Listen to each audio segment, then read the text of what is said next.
What if the key to a country's future resilience was hiding in a program it got rid of over 80 years ago? Today, we're going to dig into a really fascinating proposal to bring back a lost American tradition, but reimagined for the kinds of complex threats we face in the 21st century.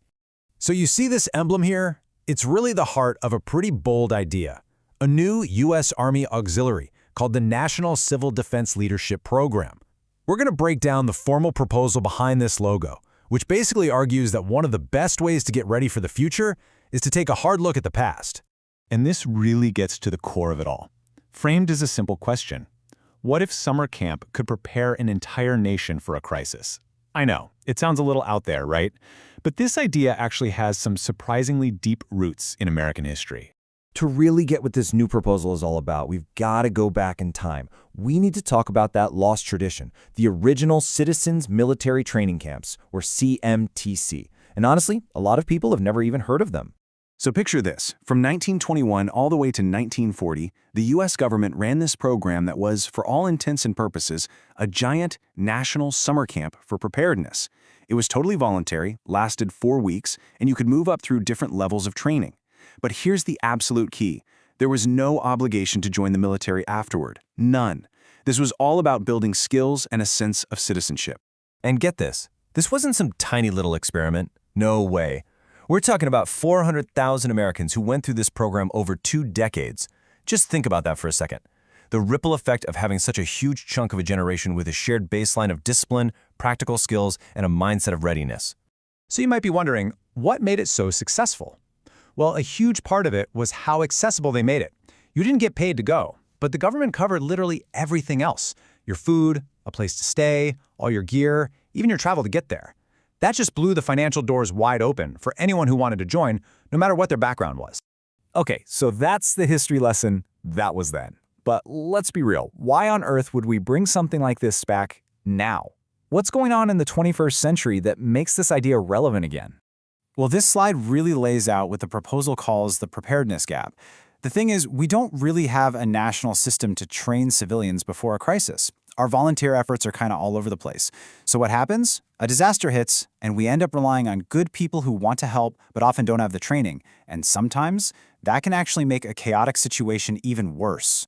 And that, right there, leads us straight to the core of the proposal, a modern-day revival of that old CMTC idea, but with a new name and a mission that's been totally updated for the world we live in today. First things first, the name change.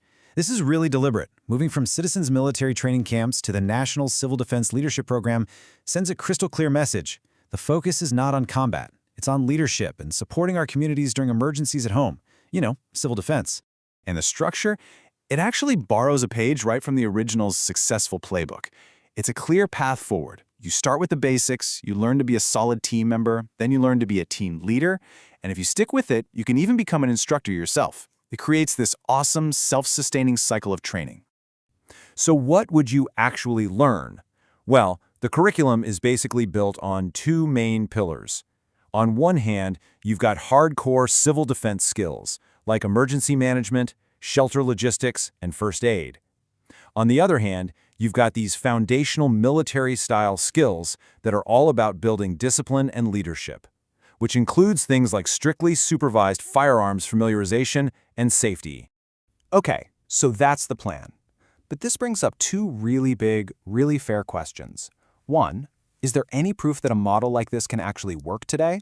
And 2, let's be honest, what's in it for the people who volunteer their time? For proof, the proposal points us towards Finland, and this quote pretty much nails their entire philosophy. They're a modern NATO ally, and they have a program like this because their logic is simple. Disruption is going to happen. It's inevitable, and it is way, way cheaper to prepare your society beforehand than it is to pick up the pieces afterward. And it's not just an idea. They actually do it. Finland's program, the MPK, is massively popular. They train about 50,000 people a year. The U.S. proposal is way more modest, suggesting we start with a small pilot program. The point is to show that this model, which is already working wonders for a key ally, can absolutely be adapted for the United States. So, back to that second question, what's the payoff for you? Well, this isn't just about feeling good about volunteering. The proposal outlines a whole stack of real-world benefits.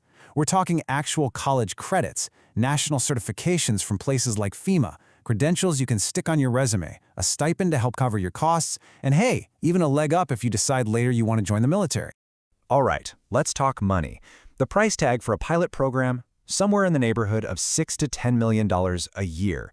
Now, I know that might sound like a lot, but the argument is that it's actually incredibly cost-effective.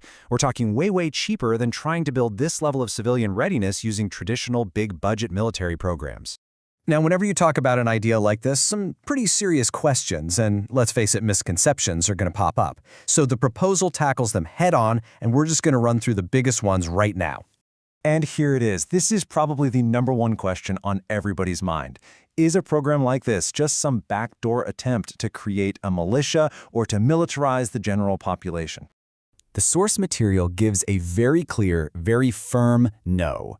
It hammers home that this is completely voluntary. It's federally supervised and standardized. The focus is 100% on disaster support, not combat.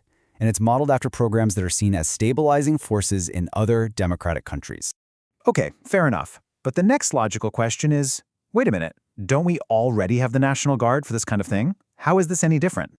The key word here is supplement. This program is not designed to compete with the National Guard. It's designed to help them. It creates civil defense auxiliaries, not combat soldiers. Its whole purpose is to build a pool of trained volunteers who can handle support roles, which frees up our National Guard units to focus on their most critical missions during a big emergency. So at the end of the day, it all boils down to this. The United States has a real gap in how it prepares civilians for a crisis.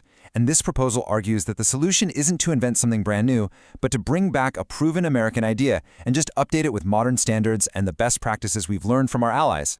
So, we'll leave you with this to think about. In an age of ever more complex threats, everything from monster hurricanes to massive cyber attacks, what does it actually mean for a society, for us, to be truly prepared? This proposal offers one possible and perhaps long-forgotten answer.